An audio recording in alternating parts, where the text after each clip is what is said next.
И општинската организација на Црвениот крст во Тетово е дел од хуманитарната акција за собирање на помош за населението од подрачјата кои беа зафатени со поплавите.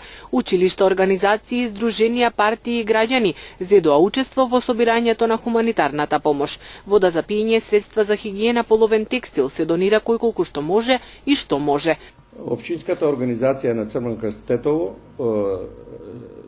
заедно со Црвен крст на Република Македонија е вклучено во собирање на хуманитарна помош кој што граѓаните од Тетово конкретно ги донират, ги собрали и ги донират во општинската организација на Црвен крст. Ние сме ги известиле Црвен крст на Република Македонија за кога ќе најдат погодно време, значи кога се транспортира за поплавените места од последните дождови што врнеа во Република Македонија. Во оваа акција досега се вклучиле, значи, општината Јегуновци и граѓаните од Јегуновци со Сдруженијето на жените од ВМРО.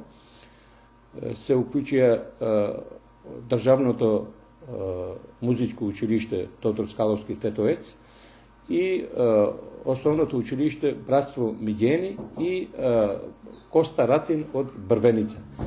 Таа хуманитарна помош што е собрано е овде складирано во Црвениот крст Тетово и во најкратко време очекуваме ова недела да дојдат да го прифатат и да се пренесе во кризните подрачја. Акцијата продолжува и наредниот пет? Акцијата е во тек се уште, значи не е затворено, како што ќе донесат граѓаните од Тетово и ние истото тоа ќе го транспортираме во Скопје за да се однесе во кризните подрачја. Акцијата за собирање на помош на населението од подрачјата кои беа зафатени со поплавите се уште е во тек, а учество можат да земат сите хумани граѓани. Инаку преку мобилните телефони од трите оператори заклучно со 12.2.2015 година обезбедени се 8.951.400 денари, а на сметката на Солидарниот фонд се собрани 1.500.175 денари.